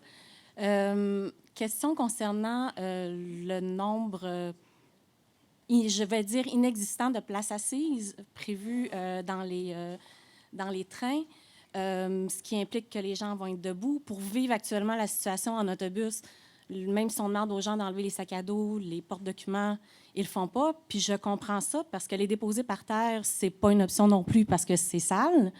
Les gens qui vont avoir leurs valises pour aller à l'aéroport, est-ce qu'il y a des endroits de prévus pour que les gens déposent leurs sacs, pour inciter les gens à le faire? Puis je pense qu'on m'avait, pour avoir déjà posé la question là, il y a peut-être 1 an, on m'avait dit non. Donc c'est un petit peu bizarre compte tenu du fait qu'on peut, plus s'asseoir, il faut rester debout. Fait qu'on on les dépose où, nos sacs? Bon, merci pour votre question. On a jonglé avec, justement, si vous parlez d'espace pour les bagages, par exemple, considérant qu'on va desservir un aéroport. Le phénomène avec les bagages, c'est que les gens ne laissent pas leurs bagages dans les racks à bagages et qui s'en vont très loin de leurs bagages. Donc, ils ont une tendance à rester alentour du bagage, ce qui crée des problèmes au niveau de la distribution des gens à l'intérieur des voitures. Plutôt, ce qu'on a privilégié, c'est des espaces où il n'y a pas de banc. Puis, bien entendu, ça répond partiellement à votre première question, c'est qu'il n'y a pas de banc. Mais il y en a 32 places quand même assises par voiture. Ça ne remplace pas les 400 autobus avec des places assises, mais bon. Il y a quand même un calcul quand même assez intéressant à 2 minutes et demie, 32 places par voiture x 4. Donc, ça fait au total, dans 1 heure, par exemple, beaucoup de places. Mais effectivement, par train, c'est une autre chose, par voiture. Donc, on a privilégié quand même à certains endroits dans le train des places qui sont multi-usages, on peut dire, où il n'y a pas de banc, mais où on peut, par exemple, mettre un vélo. On peut mettre également des bagages, ce qui fait en sorte que ça libère pour la fluidité à l'intérieur des voitures. Vous aurez aussi, on parlait des places assises et des places debout. Il y a un offre de service quand même très intéressant là, sur le tronçon de la Rive-Sud. J'expliquais à certaines personnes au début de la séance, le tronçon vers Bois-Franc, c'est le tronçon commun. Tous les trains qui partent vers Montréal passent par ce tronçon-là, qu'ils aillent à l'aéroport, qu'ils aillent à l'antenne Sainte-Anne ou sur Deux-Montagnes. Donc, vous avez la contribution de ce tronçon-là et pour donner aussi le service dans chacun de ces tronçons. Donc, vous avez la partie où, finalement, il y a, je ne dirais pas une sur-offre, mais vous allez avoir beaucoup de services. On parle de près de 12 000 places à l'heure de disponibles sur le tronçon de la Rive-Sud. C'est quand même assez important. Puis, au niveau de des bars, ou en tout cas, parce qu'effectivement, moi, à Saint-Pied-2, les bars dans le métro, je les atteins pas, même dans les autobus actuellement.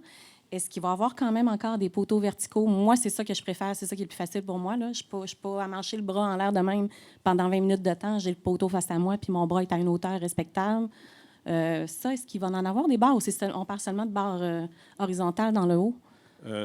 Effectivement, il y aura des barres verticales aussi dans le train réparties le long des portes, dans le milieu de la voiture. Vous avez quelques affiches qui peuvent vous montrer un aménagement. Vous avez aussi sur notre site là, que vous pouvez voir beaucoup de l'aménagement à l'intérieur. Pour ce qui est des ganses, donc vous n'avez pas seulement la barre horizontale très haute, là, comme le métro Azur, vous allez avoir également des ganses qui vont descendre un peu le niveau de préhension. De sorte que, dans le fond, ce qu'on veut, puis c'est un objectif qui converge. Là. Nous, on ne veut pas que les gens tombent dans le train s'il arrive un freinage d'urgence. Je parlais tantôt qu'il y a des systèmes de sécurité. C'est certain que les trains ils peuvent arrêter à tout moment s'ils détectent quelque chose qui est non sécuritaire. Donc, on ne voudrait pas que vous n'ayez pas un point d'appui. Donc, on a quand même des équipes qui font des vérifications et qui font des simulations, même avec des logiciels, qui disent voici les gens dans la voiture et voici où ils ont un endroit qui peuvent se maintenir pour s'il arrive quelque chose. Merci. Merci à vous. Bonsoir. Bonsoir. Vincent de Brossard, du secteur B. Il y a beaucoup de monde qui ont de l'inquiétude par rapport au Pouvez-vous parler un petit peu plus près du micro? Merci. Beaucoup de monde sont inquiets par rapport au fait qu'on comprend que quand on vit à Brossard, l'idée, ça serait de ne plus utiliser notre voiture du tout. Mais il faut comprendre qu'on utilise notre voiture parce que la ville est organisée comme ça. On en a besoin pour aller faire nos commissions, pour aller à des rendez-vous, pour aller chercher les enfants à l'école. Puis ce que je comprends, c'est que là, finalement, vous gardez le même nombre de places, mais ce n'est pas pour les gens de Brossard. Pour nous, ça sera impossible d'aller à la station Rive-Sud. Ça cause problème pour des... Par exemple, on travaille en ville, nos enfants vont à l'école sur la Rive-Sud. Un enfant est malade, on doit retourner chercher l'enfant. On comprend qu'il y a beaucoup, beaucoup d'autobus. Je n'ai pas de peur d'arriver en retard au travail le matin. Le REM, ça va être fantastique. Pendant la journée, comment je vais faire si je n'ai pas mon auto pour arriver à une des stations, aller à l'école de mon enfant, aller le chercher, aller à la maison? J'ai la misère à voir comment un autobus va pouvoir faire ça pour moi. Est-ce que vous avez pensé à d'autres solutions que les autobus? Est-ce qu'il y aurait des mini-autobus? Est-ce que vous avez pensé à intégrer... il y a des services de voiture qu'on peut s'abonner pour emprunter. Parce que les taxis, c'est quand même cher, Uber, les taxis. Est-ce qu'il y aurait d'autres solutions? Oui, en fait, dans l'offre que nous avons, justement, pour avoir une diversité d'options, plutôt que d'utiliser sa voiture personnelle pour accéder à une station du REM, on a évidemment les rabattements autobus, mais on a également des ententes avec des services comme Car2Go, comme une auto. Bixi également. Au niveau du covoiturage avec Netlift, on a aussi des ententes avec, dans le fond, tous nos stationnements. Nos stations ont des espaces réservés pour le stationnement des taxis. Mais oui, on souhaite avoir des voitures en libre-service ou en autopartage qui vont vous permettre d'avoir cette flexibilité-là.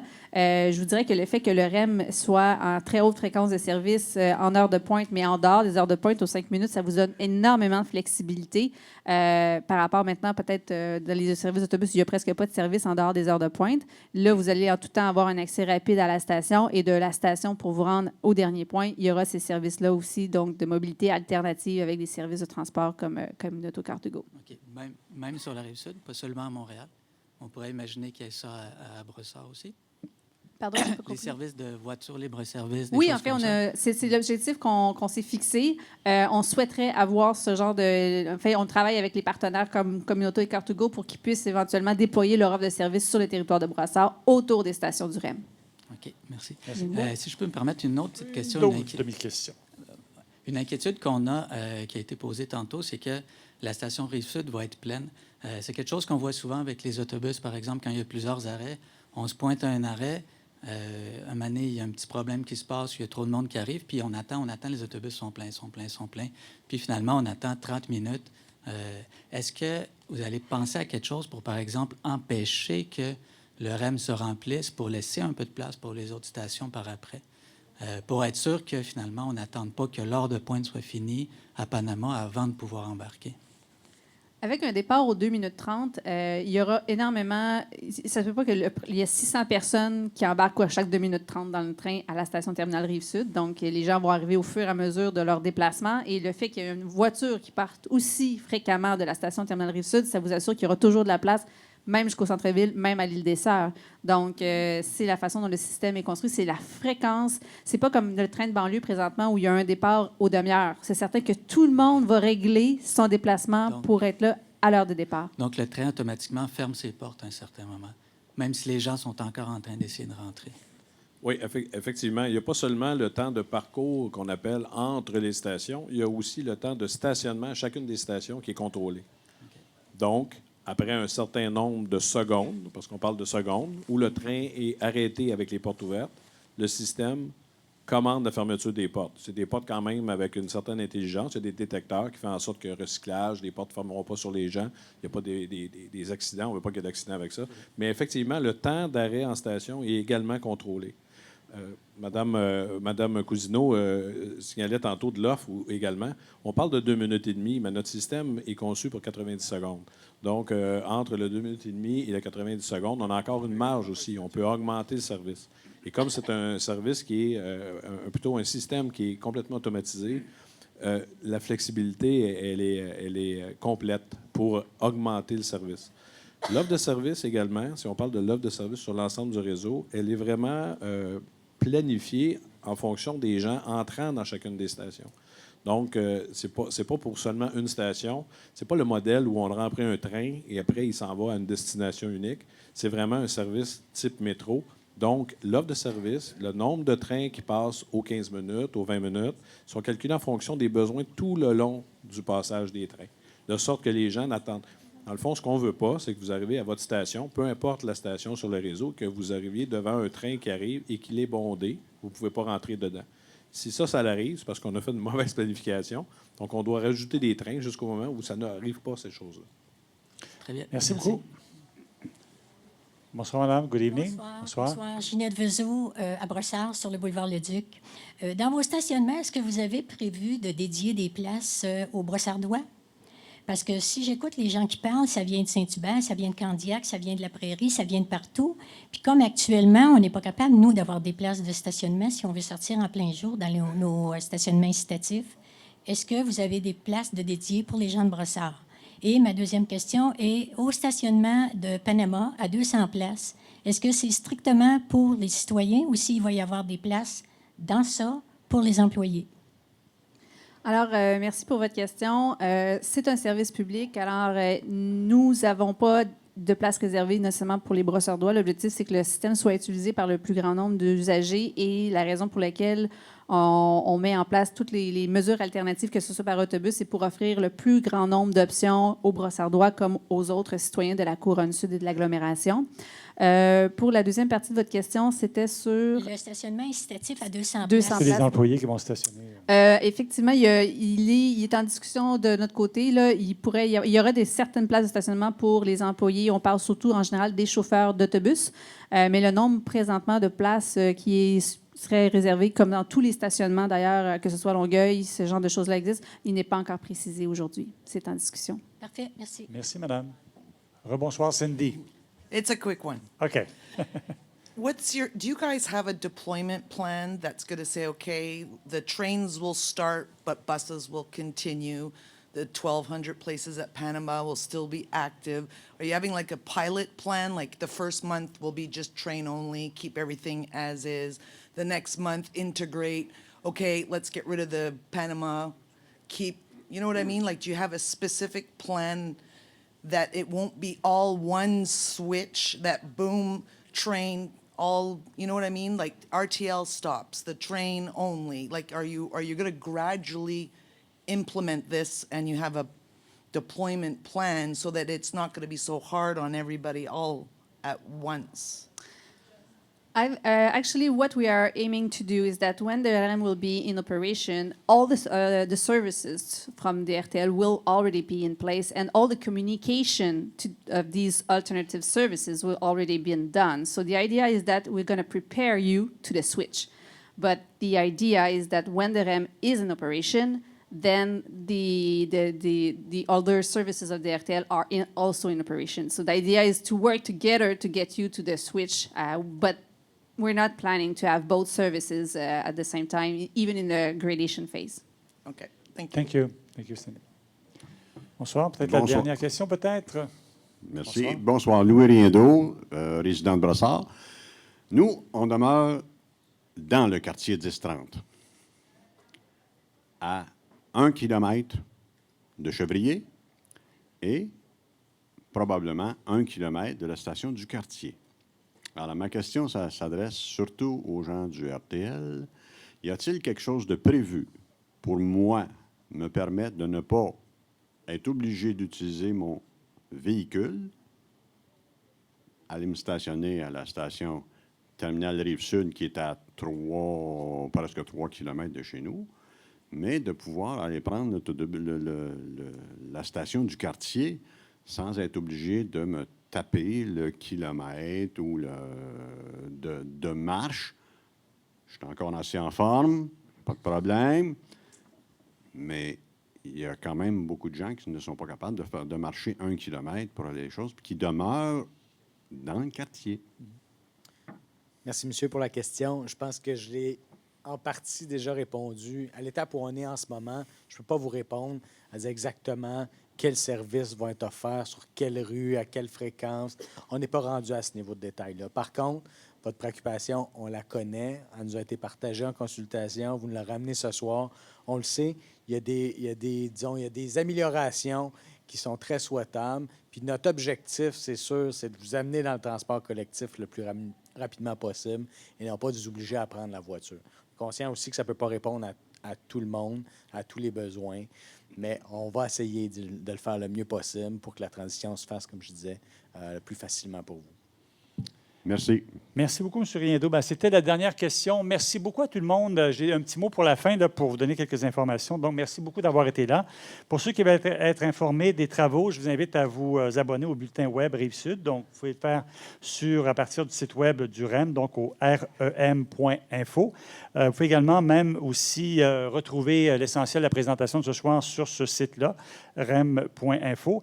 Et si vous avez des questions à poser, il y a le courriel info@rem.info que vous pouvez utiliser pour poser vos questions ou même les poser à la sortie. Donc, je vous souhaite à tous vraiment une excellente fin de soirée. Merci d'avoir été là et on a hâte de revenir vous voir. Merci beaucoup. Bonsoir.